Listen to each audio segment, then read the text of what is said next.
Tapi soal siapa sosok yang akan datang itu yang menjadi misteri sampai saat ini, yang kita akan menunggu aja nanti.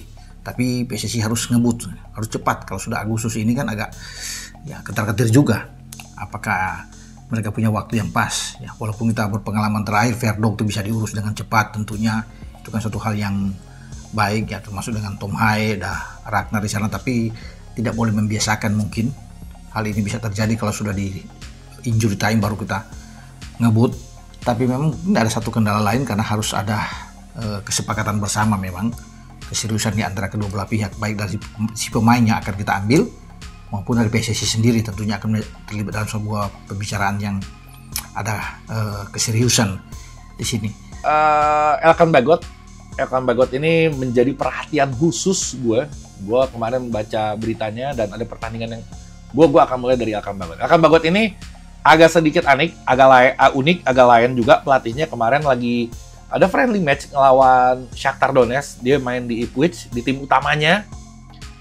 Dimasukin di menit 60-an, hasil 60-an dimasukin si Elkan Bagot ini. Dan posisinya bukan di back, posisinya di full back kiri. Bayangin, Elkan Bagot tinggi 190 sekian, hampir 2 meter, ditaruh di back kiri. Dan mengagetkan ke pelatihnya juga. Pelatihnya kaget juga dengan performa si Elkan Bagot di situ.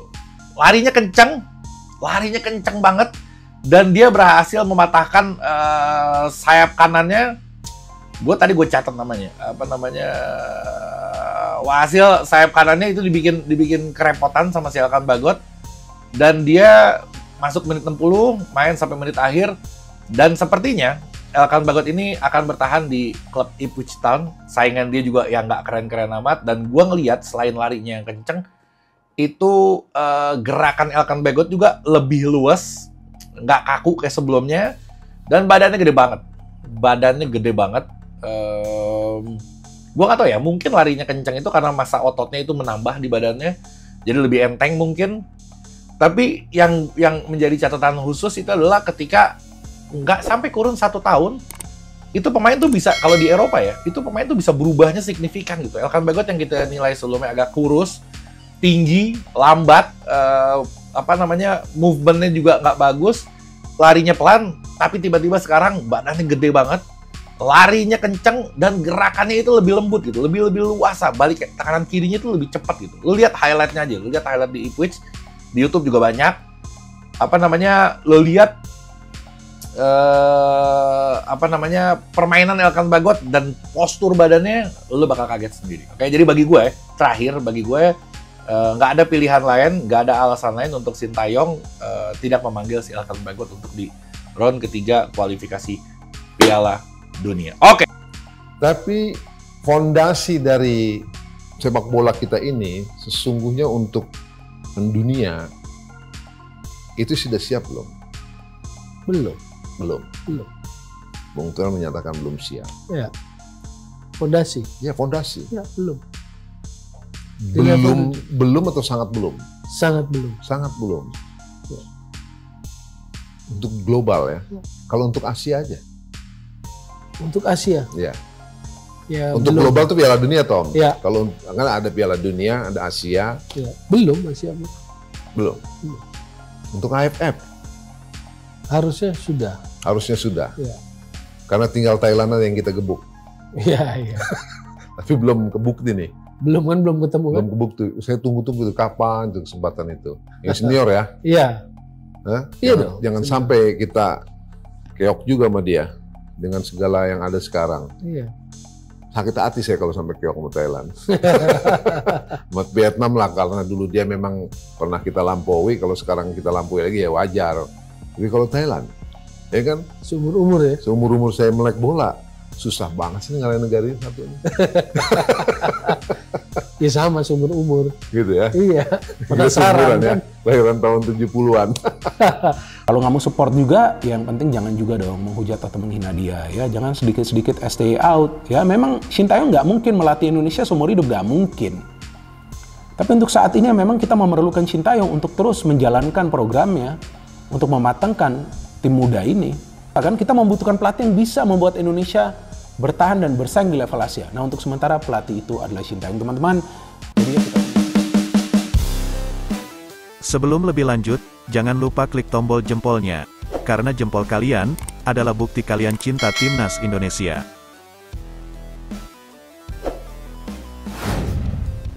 Elkan Bagot fix main di putaran 3 kualifikasi Piala Dunia 2026, Vietnam iris skuad Garuda banyak pemain Eropa. Tidak terasa bulan Juli berjalan begitu cepat dan PSSI masih dalam upaya untuk mengurus yang ada untuk putaran ketiga kualifikasi Piala Dunia 2026. Dan salah satu perkembangannya hingga kini adalah Elkan Bagot fix main di putaran 3 kualifikasi Piala Dunia 2026. Si anak hilang baru saja menampilkan performa yang cukup menjanjikan yang mana membuat Coach Shin Tae-yong dan Erick Thohir meliriknya lagi setelah menang bersama klubnya, Ipswich Town. Dan dengan bergabungnya lagi Elkan Bagot ke Timnas Indonesia membuat negara tetangga iri terkait banyaknya pemain keturunan yang bermain untuk skuad Garuda. Dilansir dari kanal YouTube GL Sport, Extra N News, dikabarkan kalau setelah pertikaiannya dengan sang pelatih, Elkan Bagot akhirnya dipanggil lagi untuk putaran 3 nanti. Meski sudah ada banyak nama yang mencuat ke publik, namun sampai detik ini pun masih belum ada tanda-tanda akan bermain di putaran 3 nanti. Namun memang kita harus ingat bahwa PSSI yang sekarang memiliki kecenderungan suka bekerja diam-diam atau dalam mode senyap. Dan dari sekian namanya, Elkan Bagot adalah nama yang ditunggu untuk kembali. Sebelumnya, pemain keturunan satu ini memiliki masalah dengan pelatih Shin Tae-yong hingga tersisihkan. Namun, untuk kesuksesan Timnas Indonesia di putaran ketiga kali ini, Coach STY harus menyingkirkan egonya dan memanggil kembali sang anak hilang untuk bermain lagi. Mau bagaimana lagi karena skuad Garuda sendiri kekurangan pemain lini belakang yang kuat setelah Justin Hubner dan Jordi Amat harus absen setelah mendapatkan kartu. Apalagi kombinasinya dengan Maarten Paes yang mana perpindahan federasinya masih diupayakan oleh PSSI, keduanya akan menjadi lini belakang semakin mengerikan. Di sisi lain, melihat banyaknya pemain keturunan yang bergabung dengan Timnas Indonesia di putaran ketiga, membuat negara tetangga iri. Media Vietnam, Soha menuliskan kalau skuad Garuda memiliki potensi yang kuat untuk melampaui pencapaian Timnas Vietnam. Indonesia berpotensi menambah pemain naturalisasi. Memanfaatkan peluang melampaui pencapaian Timnas Vietnam, tulis Soha. Setidaknya ada 6 pemain yang bermain di Eropa berpeluang memperkuat Timnas Indonesia di babak ketiga kualifikasi Piala Dunia 2026 zona Asia, sambungnya. Selain itu, media Vietnam juga menyebutkan kalau di ASEAN ini, Timnas Vietnam adalah satu-satunya perwakilan yang bisa lolos di putaran ketiga kualifikasi Piala Dunia 2026 zona Asia. Saat ini di Asia Tenggara, Timnas Vietnam menjadi satu-satunya wakil ASEAN yang bisa meraih kemenangan di babak ketiga kualifikasi Piala Dunia zona Asia, pungkasnya. Berita selanjutnya, Maarten Paes curhat alasannya bersedia bela Timnas Indonesia.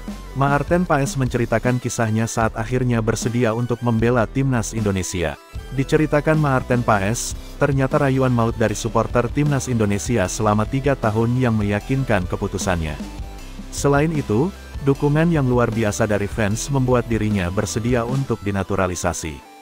Diketahui, Maarten Paes telah menyandang status sebagai warga negara Indonesia, WNI, pada akhir April tahun 2024 lalu.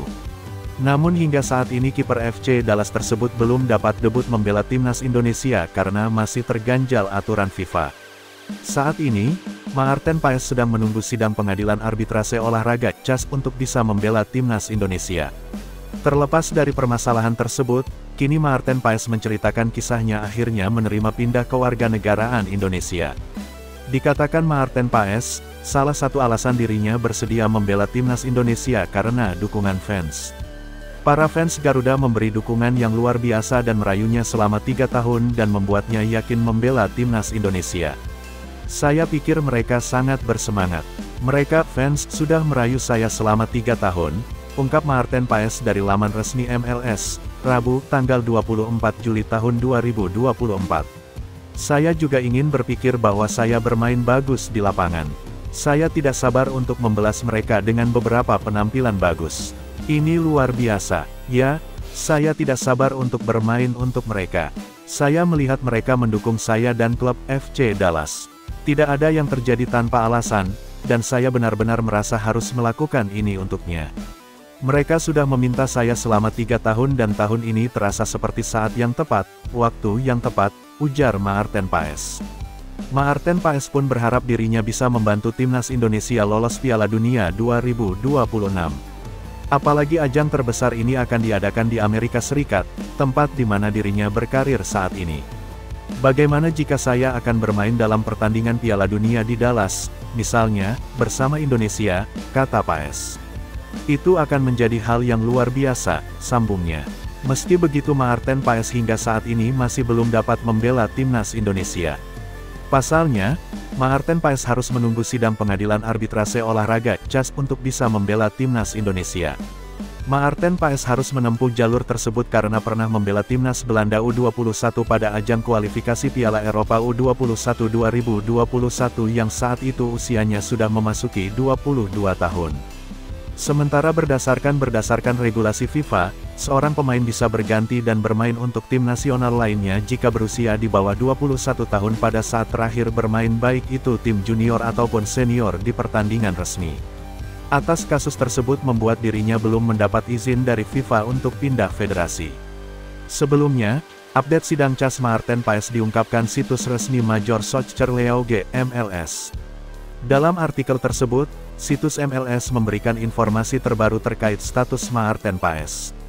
Dilaporkan situs MLS, saat ini syarat Maarten Paes untuk membela timnas Indonesia masih tergantung pada proses banding FIFA dan masih dipertimbangkan CAS.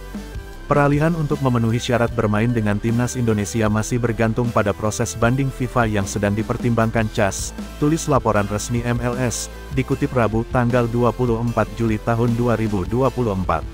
Sebab, Maarten Paes mewakili Belanda di tingkat junior, dan pertanyaan apakah ia terikat dengan negara tersebut bergantung kepada penafsiran bahasa yang rumit di statuta FIFA, jelas laporan resmi MLS. Calon pemain timnas Indonesia, Maarten Paes akhirnya angkat suara tentang debutnya yang tak kunjung datang. Meski telah mengambil sumpah sejak akhir April tahun 2024 lalu, Maarten Paes tak kunjung bisa membela timnas Indonesia. Hal ini karena Maarten Paes tidak bisa memindahkan federasinya dari KNVB ke PSSI karena sempat memperkuat timnas Belanda U22. Kabar baik bagi timnas Indonesia pun datang dari Maarten Paes yang akhirnya angkat suara jelang debutnya bersama timnas Indonesia. Pada MLS Soccer, Maarten Paes mengaku ingin debut pada putaran ketiga kualifikasi Piala Dunia 2026 pada September tahun 2024 mendatang. Saat itu, timnas Indonesia akan menghadapi Arab Saudi dalam laga tandang dan menjamu Australia. Dia menyebut ingin segera debut dengan timnas Indonesia untuk menuntaskan janjinya pada sang nenek yang ingin melihatnya membela tanah air. Tidak ada yang terjadi tanpa alasan, dan saya benar-benar merasa harus melakukan ini, debut timnas Indonesia untuknya, kata Maarten Paes. Maarten Paes menjalani proses naturalisasi sejak tahun lalu didampingi oleh neneknya. Saat menantikan pengambilan sumpah, sang nenek yang lahir dan besar di Indonesia justru mengembuskan nafas terakhir pada Februari tahun 2024 lalu. Mereka sudah meminta saya selama 3 tahun dan tahun ini terasa seperti saat yang tepat, waktu yang tepat, kata Maarten Paes. Sang nenek memang tak menyaksikan Maarten Paes mengambil sumpah WNI maupun debut bersama timnas Indonesia, namun pemain berusia 26 tahun ini memastikan akan menuntaskan janjinya pada sang nenek. Beberapa bulan terakhir yang saya habiskan bersama nenek saya adalah tentang proses naturalisasi ini. Saya dapat menunjukkan kepadanya beberapa cerita ketika saya berada di Indonesia, kata Maarten Paes. Jadi yaitu luar biasa dan kemudian 1 bulan kemudian dia meninggal dunia, jadi itu seperti momen yang sempurna, kata Maarten Paes. Piala Dunia 2026 pun akan berlangsung di beberapa negara seperti Amerika Serikat, Kanada dan Meksiko. Mengingat timnas Indonesia selangkah lagi menuju Piala Dunia 2026, Maarten Paes pun bermimpi untuk bermain di kandang FC Dallas, Stadion AT&T yang menjadi salah satu venue Piala Dunia sebagai pemain timnas Indonesia. Dengan Piala Dunia yang akan berlangsung di sini dan tahap terakhir kualifikasi, saya yakin saya dapat mengambil peran besar di sini, kata Maarten Paes. Bagaimana jika saya bermain di laga Piala Dunia di Dallas, bersama timnas Indonesia? Tentu itu akan jadi luar biasa, kata Maarten Paes. Mungkin saya ingin menyampaikan proses naturalisasi kan sesuai dengan komitmen kita, satu demi satu terselesaikan. Posisinya bisa penyerang kiri, lebih kuat di kiri sebenarnya, tapi dia bisa kanan dan di tengah. Itu juga alhamdulillah tadi Bapak Presiden sampaikan saya sudah ditandatangani beliau. Jadi tinggal prosesnya sekarang tentu balik bagaimana untuk proses lanjutannya, yaitu mengangkat sumpah dan paspor. Bisa saja Anthony ini akan dilepas juga.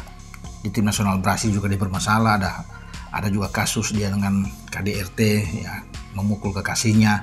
Banyak, sementara dia tidak dipakai lagi di tim Brasil untuk saat ini. Makanya dia tidak tersedia untuk bisa ada di tim Brasil tahun 2026 di Piala Dunia Amerika ya, termasuk di Copa kemarin, karena pemain ini memang sudah di blacklist oleh Brasil. Nah, kalau ada rumor karena dia konon katanya ada punya darah Indonesia, ada dari Nganjuk, Jawa Timur sana untuk bisa berada di sini, saya bilang enggak ya, sekali lagi buat teman-teman, ini enggak ya, jadi ini enggak benar, karena kalau sudah benar pasti sudah ada resmi ya dari PSSI sendiri ya. Ada yang mengatakan bahwa ini kemauan Sintayong untuk bisa menarik Anthony, enggak benar buat teman-teman semua, bahwa PSSI ingin bertanding pemain depan, oke ya, tapi kita belum tahu sampai saat ini siapa pemain depannya akan datang, tapi bukan Anthony ya buat teman-teman. Jadi ini saya sudah meredakan bahwa banyak sekali pertanyaan ya dalam beberapa terakhir untuk menanyakan kebenaran soal Anthony Matheus Dos Santos ini,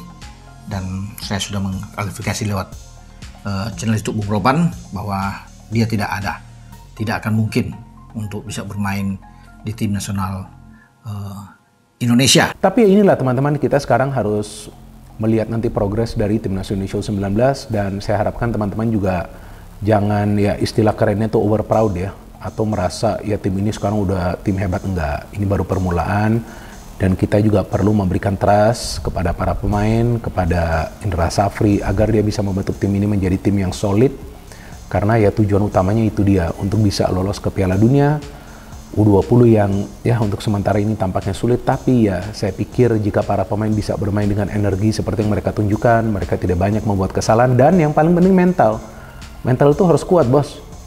Itu kan U16 itu bisa kalau Australia, kalau menurut saya bukan dalam cara bermain timnas U19 U16 pada saat itu bagus, tapi kan mentalitasnya seperti apa? Tampak mentalnya ya agak begitu siap, atau mungkin kurang baik ya lawan Australia, sehingga memang ada banyak kesalahan yang terjadi dan para pemain Australia bisa memanfaatkan itu.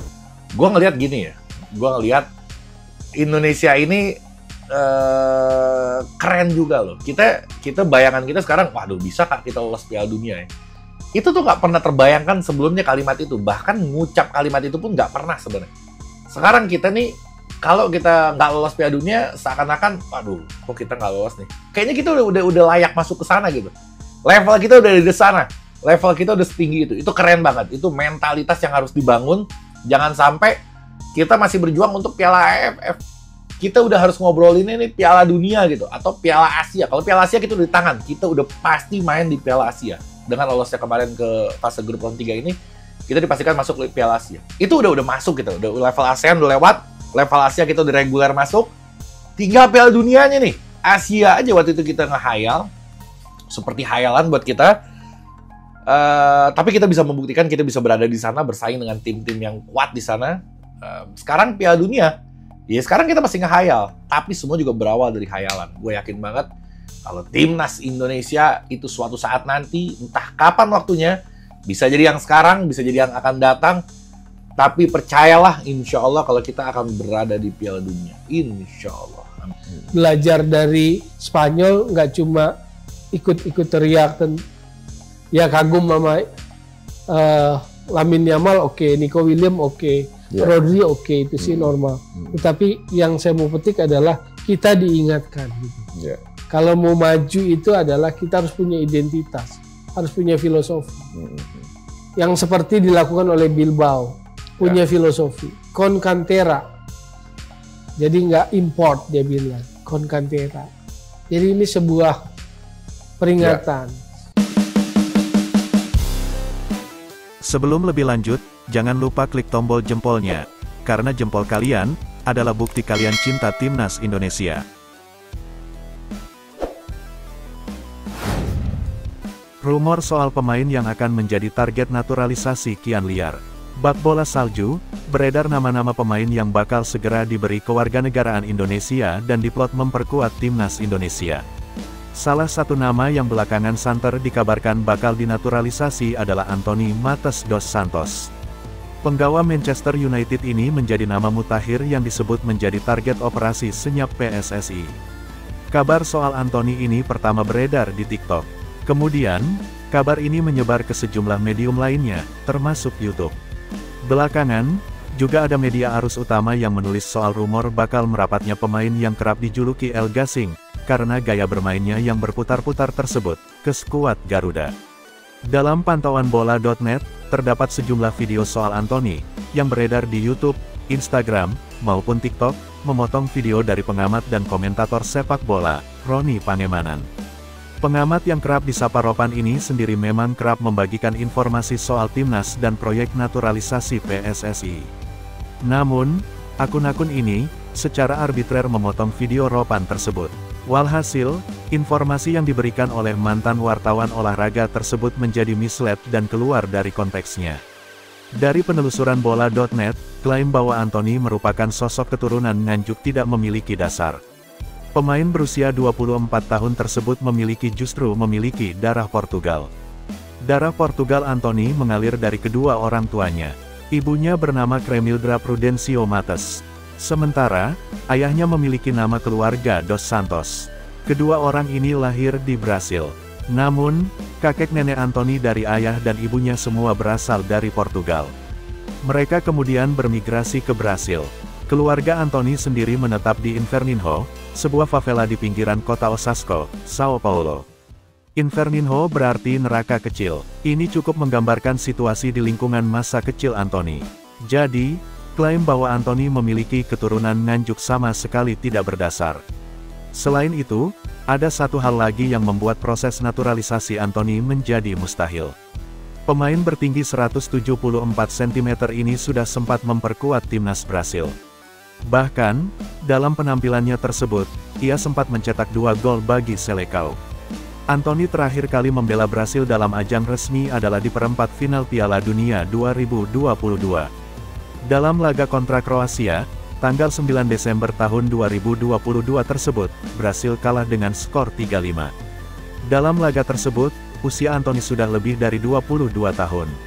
Sementara, dalam Statuta FIFA edisi 2022 pasal 9 ayat 2.c tentang perpindahan asosiasi, tertulis bahwa pemain yang pernah membela tim nasional di kompetisi resmi tak boleh lebih dari 21 tahun jika ingin pindah federasi. Memang ada celah untuk menaturalisasi Anthony, jika memang dipaksakan. Namun, PSSI tentu berhitung kerepotan yang akan mereka hadapi dalam proses naturalisasi tersebut. Mereka hampir bisa dipastikan bakal berkaca dari berlarutnya proses pindah federasi Maarten Paes. Bahkan, sejauh ini, belum ada kepastian apakah Paes, yang sudah jadi WNI bisa bermain pada putaran ketiga kualifikasi Piala Dunia 2024 mendatang. Sementara itu, Ropan, yang videonya dipotong oleh sejumlah akun penyebar kabar hoaks ini, juga mengeluarkan bantahan. Dalam kanal YouTube, Bung Ropan, ia menilai bahwa kabar ini bohong belaka. Memang benar sekarang PSSI sedang mencari pemain di lini serang untuk di putaran ketiga kualifikasi Piala Dunia 2026 karena ini kan menjadi salah satu kelemahan. Namun, kalau soal Anthony, saya pikir ini hoaks ya. Menurut saya tidak benar bahwa dia akan memperkuat tim Indonesia, ucap Ropan. Saya sebenarnya nggak mau bicara soal Anthony ini karena percuma untuk bicara soal Anthony ini. Dia sudah bermain bersama tim senior Brasil. Mana bisa ia bermain buat tim nasional Indonesia? Tukasnya. Berita selanjutnya. Bertemu Erick Thohir sebelum Olimpiade Paris. Presiden FIFA puji prestasi timnas Indonesia setahun terakhir. Ketua Umum PSSI, Erick Thohir telah bertemu dengan Presiden FIFA, Gianni Infantino di Paris, Prancis pekan ini. Erick Thohir ke Paris untuk menghadiri pembukaan markas baru FIFA. Pada kesempatan tersebut, orang nomor 1 di PSSI tersebut bertemu dengan Gianni Infantino. Gianni Infantino memberikan pujian besar saat bersua Erick Thohir. Pujian tersebut ditujukan kepada perkembangan sepak bola Indonesia akhir-akhir ini. Erick juga mengaku bahwa perkembangan sepak bola Indonesia juga tak terlepas dari bantuan FIFA selama ini. Senang bisa bertemu dengan sahabat saya, Presiden FIFA, Gianni Infantino di Prancis, sebelum Olimpiade Paris 2024, ujar Erick Thohir di akun Instagram pribadinya. Transformasi sepak bola Indonesia terus berjalan ke arah yang semakin baik dengan bimbingan dari Presiden Gianni, ujarnya. Erick Thohir berterima kasih kepada dukungan FIFA atas Indonesia saat menjadi tuan rumah Piala Dunia U17 2023. Dukungan FIFA membuat Indonesia sukses menjadi tuan rumah turnamen Piala Dunia U17 2023. Turnamen tersebut jadi ajang perdana di bawah FIFA yang digelar di Indonesia.